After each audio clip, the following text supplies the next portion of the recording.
Item ಯಾವುದೇ ಇರಲಿ try ಮಾಡಿ ಆಚಿ ಚಿಕನ್ ಮಸಾಲಾ. ಬೃಹತ್ ಗೋಡೆ ಕುಸಿದಿದೆ. 80 ಮೀಟರ್ನಷ್ಟು ಉದ್ದದ ಗೋಡೆ ಕುಸಿದಿದ್ದು ಬಿನ್ನಿಪೇಟೆ ರಸ್ತೆಯಲ್ಲಿರುವ ಮೈದಾನದ ಗೋಡೆ. ಮೈದಾನಕ್ಕೆ 6 ಅಡಿ ಎತ್ತರ ನಿರ್ಮಿಸಲಾಗಿತ್ತು ಗೋಡೆ. ನಿನ್ನೆ ರಾತ್ರಿ ಕುಸಿದಿದೆ ಈ ಬೃಹತ್ ಗೋಡೆ. ನೀರು ರಭಸವಾಗಿ ನುಗ್ಗಿದ ಹಿನ್ನೆಲೆ ಕುಸಿದ ಗೋಡೆ. ಜನರ ಓಡಾಟ ಇಲ್ಲದ ಕಾರಣ ಯಾವುದೇ ಪ್ರಾಣಾಪಾಯ ಅಲ್ಲಿ ಸಂಭವಿಸಿಲ್ಲ.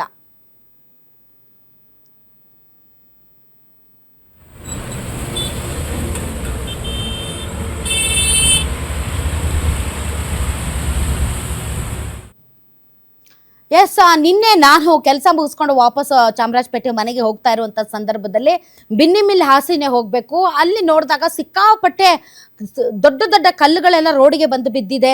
ಗೋಡೆ ಎಲ್ಲ ಕೆಳಗಡೆ ಕಳಚಿ ಬಿದ್ದಿದೆ. ಬಟ್ ಯಾರೂ ಇಲ್ಲ ಅಲ್ಲಿ. ನನಗೊಂದು ಸ್ವಲ್ಪ ಭಯ ಆಯಿತು, ಏನಿದು ಇಷ್ಟು ದೊಡ್ಡ ದುರಂತ ನಡೆದಿದೆ ಅಂತ. ಒಬ್ರು ಕಾನ್ಸ್ಟೇಬಲ್ ಇದ್ರು. ನಾನು ಹೋಗಿ ಕೇಳಿದೆ ಏನಾಗಿದೆ ಅಂತಂದರೆ, ಇಲ್ಲ ಮಳೆ ಮತ್ತು ಗಾಳಿಗೆ ಇದು ಗೋಡೆ ಬಿದ್ದಿದೆ ಅಂತ. ಸೊ ಇನ್ನೂ ಹೆಚ್ಚಿನ ಅಪಾಯ ಆಗಬಾರ್ದು ಅನ್ನೋ ಕಾರಣಕ್ಕೆ ನಿನ್ನೆ ರಾತ್ರಿನೇ ನಾನೇ ಒಂದು ವಿಡಿಯೋ ಮಾಡಿ ಜನರಿಗೆ ಒಂದು ಅವೇರ್ನೆಸ್ ಕೊಡಬೇಕು ಅಂತ ವಿಡಿಯೋ ಮಾಡಿದ್ದೆ. ಮೊದಲು ಆ ವಿಡಿಯೋ ನೋಡೋಣ. ಇದು ರಾತ್ರಿಯ ವಿಡಿಯೋ. ಈಗ ಬೆಳಿಗ್ಗೆ ಅಲ್ಲೇನಾದರೂ ಮುಂಜಾಗ್ರತಾ ಕ್ರಮಗಳನ್ನು ಕೈಗೊಂಡಿದ್ದಾರಾ ಅನ್ನೋದಕ್ಕೆ ಸಂಬಂಧಪಟ್ಟಂತೆ ನಮ್ಮ ಕಲೀಗಲ್ಲಿದ್ದಾರೆ. ಸೊ ರಾತ್ರಿಯ ಸಿಚುವೇಶನ್ ಮತ್ತು ಈಗಿನ ಸಿಚುವೇಶನ್ ನೋಡಿ. ಇದು ಬಿನ್ನಿ ಮಿಲ್ ರೋಡ್. ಆ ಕಡೆ ರೈಲ್ವೆ ಟ್ರ್ಯಾಕ್ ಇದೆ, ಈ ಕಡೆ ಬಿನ್ನಿ ಮಿಲ್ ರೋಡ್. ಇದು ಮೈಸೂರು ರೋಡ್ ಸರ್ಕಲ್ಗೆ ಅಟ್ಯಾಚ್ ಆಗುತ್ತೆ. ಸೊ ತುಂಬಾ ಹಳೆ ಬಿನ್ನಿ ಮಿಲ್. ಈಗ ಮಿಲ್ ಇಲ್ಲ, ಆದ್ರೆ ಅದರ ಗೋಡೆ ಏನಿದೆ ಅದು ಇವತ್ತು ಸುರಿದಂತ ಭಾರಿ ಮಳೆ ಮತ್ತು ಗಾಳಿಗೆ ಸಿಕ್ಕಾಪಟ್ಟೆ ಇಲ್ಲಿ ಗೋಡೆ ಎಲ್ಲ ಕುಸಿದು ಬಿದ್ದಿದೆ.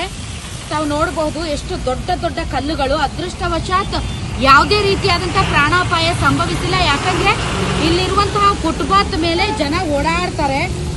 ಭಾರಿ ಮಳೆ ಇದ್ದದ್ರಿಂದ, ಗಾಳಿ ಇದ್ದದ್ರಿಂದ ಯಾರು ಕೂಡ ಫುಟ್ಪಾತ್ ಅಲ್ಲಿ ಇಲ್ಲಿ ಓಡಾಡಿಲ್ಲ. ಅದರ್ವೈಸ್ ಈಗಲೂ ಕೂಡ ಏನು ಈ ಶಿಥಿಲಾವಸ್ಥೆಯಲ್ಲಿ ಇರುವಂತಹ ಗೋಡೆ ಯಾವುದೇ ಕ್ಷಣದಲ್ಲಾದ್ರೂ ಬೀಳಬಹುದು. ಮುಂದಿನ ದಿನಗಳಲ್ಲಿ ಆಗುವಂತಹ ಏನು ದುರಂತ ಇದೆ ಅದನ್ನ ತಪ್ಪಿಸ್ಬೇಕು ಅಂತಂದ್ರೆ ಸಂಬಂಧಪಟ್ಟಂತಹ ಅಧಿಕಾರಿಗಳು ಇತ್ತ ಗಮನ ಹರಿಸಬೇಕು ಅಂತ ಅನ್ಸುತ್ತೆ. ಯಾಕೆ ಅಂತಂದ್ರೆ ನೋಡಿ ಎಷ್ಟರ ಮಟ್ಟಿಗೆ ಇಲ್ಲಿ ಬಿದ್ದಿದೆ ಅಂತ. ಇಷ್ಟು ದೊಡ್ಡ ದೊಡ್ಡ ಸೈಜ್ ಗಲ್ಲುಗಳು ಯಾರಾದ್ರೂ ಪಾದಾಚಾರಿಗಳ ಮೇಲೆ ಬಿದ್ದಿದ್ರೆ ತುಂಬಾ ದೊಡ್ಡ ದುರಂತ ನಡೀತಾ ಇತ್ತು. ಈಗಾಗಲೇ ಅಲ್ಲಿ ಶಿವಾಜಿನಗರದಲ್ಲಿ ಬೌರಿಂಗ್ ಆಸ್ಪತ್ರೆ ಎದುರುಗಡೆ 8 ಜನ ಸತ್ತೋಗಿದ್ದಾರೆ.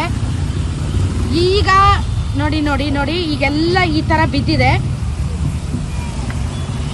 ಇದು ಗೋಡೆ ಇನ್ನೂ ಅಷ್ಟುದ್ದ ತಡೆಗೋಡೆ ಇದೆ. ಮತ್ತೆ ಏನಾದ್ರೂ ಮಳೆ ಬಂದ್ರೆ ಆ ಕಡೆ ಇರುವಂತಹ ಏನು ಗೋಡೆ ಇದೆ ಅದು ಕೂಡ ಕಳಿಸ್ಕೊಂಡು ಕೆಳಗಡೆ ಬೀಳುವಂತ ಸಾಧ್ಯತೆ ಇದೆ. ಫುಟ್ಪಾತ್ ಆದ್ರಿಂದ ಜನ ಓಡಾಡ್ತಾರೆ. ಇಲ್ಲಿ ಗೊತ್ತಿಲ್ಲ ಜನ ಓಡಾಡದೆ ಇರೋವಾಗ ಹೇಗೆ ತಡೀತೀರಿ ಮತ್ತು ಹೇಗೆ ಇದಕ್ಕೆ ಮುಂಜಾಗ್ರತೆ ವಹಿಸ್ತೀರಿ ಅಂತ. ಡೆಫಿನೆಟ್ಲಿ ಇದು ಮುಂದಿನ ದಿನಗಳಲ್ಲಿ ದುರಂತಕ್ಕೋಸ್ಕರ ಕಾದು ಕೂತಿದೆ ಅಂತ ಅನ್ಸುತ್ತೆ. ಸೊ ದಯವಿಟ್ಟು ಸಂಬಂಧಪಟ್ಟಂತ ಅಧಿಕಾರಿಗಳು ನೋಡಿ ಇಲ್ಲಿ. ಎಸ್, ಇದು ರಾತ್ರಿ ನಾನು ಮಾಡಿದಂತಹ ವಾಕ್ ಥ್ರೂ. ಬಟ್ ಈಗ ಅಲ್ಲಿ ಸಿಚುವೇಶನ್ ಹೇಗಿದೆ? ಏನಾದರೂ ಅಲ್ಲಿ ಓಡಾಟವನ್ನು ನಿಷೇಧ ಮಾಡಿದಾರಾ? ಏನಾದರೂ ಮುಂಜಾಗ್ರತಾ ಕ್ರಮ ಕೈಗೊಂಡಿದ್ದಾರಾ? ಬಿನ್ನಿಪೇಟೆ ಆ ಒಂದು ಬಿನ್ನಿ ಮಿಲ್ ಕಾಂಪೌಂಡ್ ಬಳಿಯಿಂದ ನೇರ ಸಂಪರ್ಕಕ್ಕೆ ಬಂದಿದ್ದಾರೆ ನಮ್ಮ ಮೆಟ್ರೋ ಬ್ಯೂರೋ ಚೀಫ್ ಉಲ್ಲಾಸ್. ನನ್ನ ಧ್ವನಿ ತಮಗೆ ಕೇಳಿಸ್ತಾ ಇದ್ರೆ, ಜನ ಓಡಾಡ್ತಾ ಇದ್ರು. ನಾನು ಆಫೀಸ್ಗೆ ಬರುವಂಥ ಸಂದರ್ಭದಲ್ಲಿ ಹಾಗೆ ಬಂದೆ ನಾನು. ಬಟ್ ಸ್ಟಿಲ್ ಜನ ಫುಟ್ಪಾತಲ್ಲಿ ಓಡಾಡ್ತಾ ಇದ್ರು.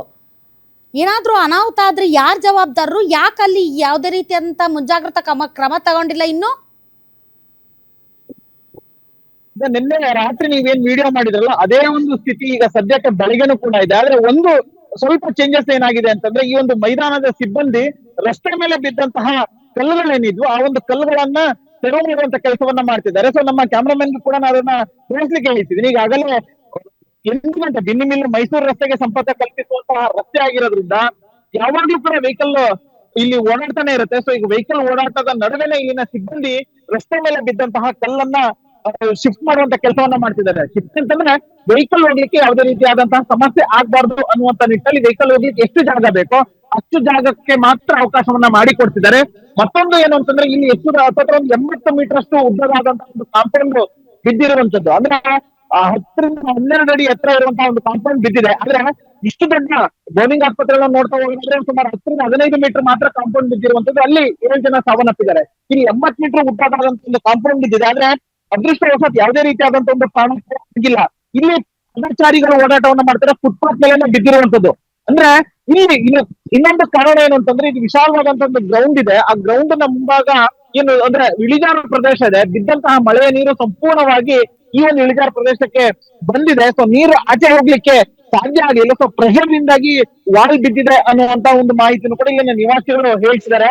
ಒಂದಷ್ಟು ನಿವಾಸಿಗಳನ್ನು ಕೂಡ ಮಾತನಾಡಿಸುವಂತ ಪ್ರಯತ್ನವನ್ನ ಮಾಡಿದೆ. ಅವ್ರು ಹೇಳಿದ್ರು, ಯಾವಾಗ್ಲೂ ಅಂದ್ರೆ ಮಳೆ ಬಂದಂತ ಸಂದರ್ಭದಲ್ಲಿ ಇಲ್ಲಿ ಯಾವಾಗ್ಲೂ ಪಾದಚಾರಿಗಳು ಓಡಾಟವನ್ನ ಮಾಡ್ತಾ ಇರ್ತಾರೆ. ಯಾಕೆಂತಂದ್ರೆ ಮೈಸೂರು ರಸ್ತೆ ಆಗಿರ್ಬೋದು, ಮತ್ತೆ ಮಾಲ್ ಇದೆ, ಇಲ್ಲಿ ಈಟ ಮಾಲ್ ಇದೆ. ಸೊ ಈಟ ಮಾಲ್ಗಳಿಗೆ ಬರ್ತಾ ಇದ್ರು ಜನ, ಬರ್ತಾ ಇರ್ತಾರೆ, ಜನಸಾಮಾನ್ಯರು ಓಡಾಟವನ್ನ ಮಾಡ್ತಿರ್ತಾರೆ. ಯಾಕಂದ್ರೆ ಇಲ್ಲಿ ರಾಷ್ಟ್ರೀಯ ಗ್ರಾಹಕರ ಮೇಳ ಅಂತಾನು ಕೂಡ ಇಲ್ಲಿ ಒಂದು ಇವೆಂಟ್ ಆಯೋಜನೆ ಮಾಡಲಾಗಿದೆ. ಅಂದ್ರೆ ಈ ಸಮ್ಮರ್ ಟೈಮ್ ಅಲ್ಲಿ ಒಂದಷ್ಟು ಮಕ್ಕಳಿಗೆ ಆಟುವಂತದ್ದಾಗಿರ್ಬೋದು, ಆ ತರದಾಗುತ್ತೆ. ಸೊ ಈ ಒಂದು ಜಾಗಕ್ಕೂ ಕೂಡ ಸಾಕಷ್ಟು ಜನರು ಬರ್ತಾ ಇದ್ರು.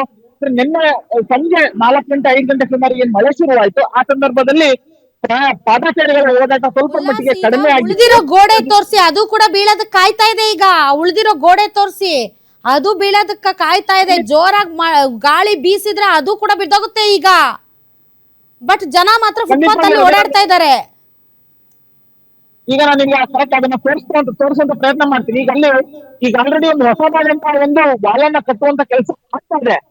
ಒಂದು ವಾಲನ್ನ ಕಟ್ಟುವಂತ ಕೆಲಸ ಆಗ್ತಾ ಇದ್ರು ಕೂಡ ಅದು ಅಪಾಯಕ್ಕೆ ಮುನ್ಸೂಚನೆಯನ್ನ ಕೊಡುವಂತಹ ಒಂದು ಸನ್ನಿವೇಶ ಇದೆ. ಯಾಕಂತಂದ್ರೆ ಇಲ್ಲಿ ಈಗಾಗಲೇ ಈ ಹೊಸದಾಗಿ ಅಂದ್ರೆ ನಾನು ತಿಳಿದಂತೆ ಒಂದೂವರೆ ತಿಂಗಳ ಹಿಂದೆ ಈ ಒಂದು ವಾಲನ್ನ ಕಟ್ಟುವಂತ ಕೆಲಸ ಆಗ್ತಾ ಇತ್ತು. ಅಂದ್ರೆ ಅಲ್ಲಿ ತೋರಿಸ್ತಾ ಹೋಗ್ತಾ ಇದ್ದೀನಿ. ಈಗ ಉಳಿದಿರುವಂತದ್ದು ಹೊಸದಾದಂತಹ ವಾಲ್ ಏನ್ ಕಟ್ತಿದ್ದಾರೆ, ಒಂದು 5 ರಿಂದ 6 ಅಡಿ, ಹೆಚ್ಚು ಅಂದ್ರೆ 10 ಅಡಿ ಮಾತ್ರ ಉಳಿದಿರುವಂತದ್ದು. ಉಳಿದಂತಹ ವಾಲ್ ಸಂಪೂರ್ಣವಾಗಿ ಬಿದ್ದು ಹೋಗಿದೆ. ಸೊ ಇದು ಕೂಡ ಮುನ್ಸೂಚನೆ. ಯಾಕೆಂತಂದ್ರೆ ಈ ಇಳಿಜಾರು ಪ್ರದೇಶ ಇದೆ. ಇಲ್ಲಿ ಮತ್ತೆ ಇವತ್ತು ಹವಾಮಾನ ಇಲಾಖೆ ಹೇಳ್ತಾ ಇರುವಂತದ್ದು, ಇನ್ನೂ 2-3 ದಿನಗಳ ಕಾಲ ಬೆಂಗಳೂರಿನಲ್ಲಿ ಮಳೆ ಸುರಿಯುತ್ತೆ ಅಂತ ಹೇಳಿ. ಒಂದ್ ವೇಳೆ ಅಷ್ಟು ನಿನ್ನೆ ಬಂದಂತಹ ರಭಸವಾದಂತಹ ಮಳೆ ಮತ್ತೆ ಗಾಳಿ ಬಂದ್ರೆ ಮತ್ತೆ ಇಲ್ಲಿ ನೀರು ನಿಲ್ಲುವಂತ ಸಾಧ್ಯತೆಗಳಿದಾವೆ. ಸೊ ಒಂದ್ ವೇಳೆ ಇಲ್ಲಿ ಈ ಜಾಗದಲ್ಲಿ ನೀರು ನಿಂತಿದ್ದೆ ಆದಲ್ಲಿ ಈ ಒಂದು ವಾಲ್ ಏನಿದೆ ಇದು ಕೂಡ ಬೀಳುವಂತ ಸಾಧ್ಯತೆಗಳಿದಾವೆ. ಯಾಕೆಂತಂದ್ರೆ ನಾನು ಇಲ್ಲಿ ತೋರಿಸ್ತಾ ಹೋಗ್ತಾ ಇದ್ದೀನಿ. ಈಗಾಗಲೇ ಈ ಒಂದು ವಾಲ್ಗೆ ಹಾಕಿದಂತಹ ಸಿಮೆಂಟ್ ಏನಿದೆ ಅದು ಕೂಡ ಒಂದಷ್ಟು ಬಿರುಕನ್ನ ಬಿಟ್ಟಿದೆ. ಅಂದ್ರೆ ವಾಲ್ ಬೀಳುವಂತ ಸಂದರ್ಭದಲ್ಲಿ ಇದಕ್ಕೆ ಪ್ರೆಷರ್ ಅನ್ನ ಕೂಡ ಕೊಟ್ಟಿರುವಂತದ್ದು. ಸೊ ಹಾಗಾಗಿ ಸ್ವಲ್ಪ 1 ಇಂಚ್ 2 ಇಂಚ್ ಈಗಾಗಲೇ ಈ ವಾಲ್ ಜಾರಿ ಇರುವಂತದ್ದು. ಮತ್ತೆ ಮಳೆ ಬಂದು ನೀರು ನಿಂತಿದ್ದೆ ಆದ್ರೆ ಇದು ಕೂಡ ಮತ್ತೆ ಬೀಳುವಂತ ಸಾಧ್ಯತೆಗಳಿದಾವೆ. ಸೊ ಈಗಾಗಲೇ ಒಂದು ಸಿಬ್ಬಂದಿ, ಈ ಒಂದು ಮೈದಾನದ ಸಿಬ್ಬಂದಿ ಇದನ್ನ ತೆರವು ಮಾಡುವಂತ, ರಸ್ತೆಗೆ ಬಿದ್ದಂತಹ ಕಲ್ಲನ್ನ ತೆರವು ಮಾಡುವಂತ ಕೆಲಸವನ್ನು ಮಾಡ್ತಿದ್ದಾರೆ. ಜೊತೆಗೆ ಈಗಾಗಲೇ ಒಂದು ಟೇಪ್ ಅನ್ನು ಕೂಡ ಐಟಮ್ ಮಾಡಿ ಎಷ್ಟು ಉದ್ದದಾದಂತಹ ಒಂದು ವಾಲ್ ಬಿದ್ದಿದೆ, ಯಾವ ರೀತಿಯಾದಂತಹ ಒಂದು ಆಲ್ಟರ್ನೇಟ್ ವ್ಯವಸ್ಥೆಗಳನ್ನ ಮಾಡಬೇಕು, ಇವೆಲ್ಲವನ್ನು ಕೂಡ ಮಾಡುವಂತ ಕೆಲಸ ಆಗ್ತಿದೆ. ಆದ್ರೆ ಒಂದು ಖುಷಿ ಅನ್ನೋದಕ್ಕಿಂತ ಒಂದು ನೆಮ್ಮದಿ ಏನು ಅಂತಂದ್ರೆ ಇಲ್ಲಿ ಯಾವುದೇ ರೀತಿಯಾದಂತಹ ಒಂದು ಸಾವು ನೋವು ಸಂಭವಿಸಿಲ್ಲ. ಜೊತೆಗೆ ಈಗ ಈ ಸದ್ಯಕ್ಕೆ ಸಿಚುಯೇಷನ್ ಯಾವ ತರ ಇದೆ ಅಂತಂದ್ರೆ ಕೇವಲ ವೆಹಿಕಲ್ಗಳು ಮಾತ್ರ ಓಡಾಟವನ್ನ ಮಾಡ್ತಿದ್ದಾವೆ. ಪಾದಚಾರಿಗಳು ಈ ಮಾರ್ಗದಲ್ಲಿ ಬರ್ತಲ್ಲ, ಬದಲಾಗಿ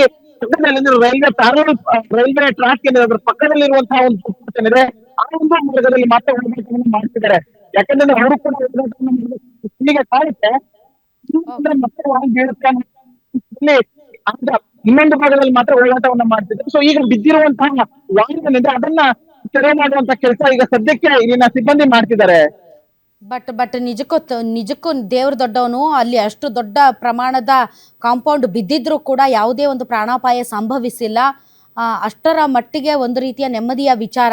ಇಲ್ಲದೆ ಇದ್ರೆ ಅಷ್ಟು ದೊಡ್ಡ ಕಲ್ಲುಗಳು ಬಿದ್ದಿದ್ರೆ ಎಷ್ಟು ದೊಡ್ಡ ಅಪಾಯ ಆಗ್ತಿತ್ತು. ಯಾಕಂದರೆ ಯಾವಾಗಲೂ ಜನನಿಬಿಡ, ಅಲ್ಲಿ ಜನ ಓಡಾಡ್ತಾನೆ ಇರ್ತಾರೆ. ಅಗ್ರಹಾರ ಆಗಿರ್ಬೋದು, ಮಾಗಡಿ ರೋಡ್ ಆಗಿರ್ಬೋದು, ಈ ಕಡೆ ಮೈಸೂರು ರೋಡ್ ಸರ್ಕಲ್ ಆಗಿರ್ಬೋದು, ಚಾಮರಾಜಪೇಟೆ ಆಗಿರ್ಬೋದು, ಈ ಗೊರಿಪಾಳ್ಯ ಈ ಭಾಗದ ಜನ ಅಲ್ಲಿ ಸಿಕ್ಕಾಪಟ್ಟೆ ಓಡಾಡ್ತಾನೆ ಇರ್ತಾರೆ. ಸೊ ಯಾವುದೇ ಒಂದು ಅನಾಹುತ ಆಗಿಲ್ಲ. ಆ ವಿಚಾರದಲ್ಲಿ ನಿಜಕ್ಕೂ ಕೂಡ ಅದೃಷ್ಟ ಅಂತ ಹೇಳಬೇಕು. ಆದರೆ ಇನ್ನೂ ಕೂಡ ಒಂದು ಸ್ವಲ್ಪ ಗೋಡೆ ಇದೆ. ಇನ್ನೊಂದು ಸರಿ ಜೋರಾಗಿ ಗಾಳಿ ಬೀಸಿದ್ರೆ ಅದು ಕೂಡ ಬೀಳುವಂಥ ಸಾಧ್ಯತೆ ಇದೆ. ಆ ಜಾಗದಲ್ಲಿ, ಆ ಫುಟ್ಪಾತಲ್ಲಿ ಓಡಾಡದೇ ಇರೋ ಹಾಗೆ ಏನಾದರೂ ಒಂದು ಮುಂಜಾಗ್ರತಾ ಕ್ರಮವನ್ನು ತೆಗೆದುಕೊಳ್ಳಬೇಕು. Thank you Ullas.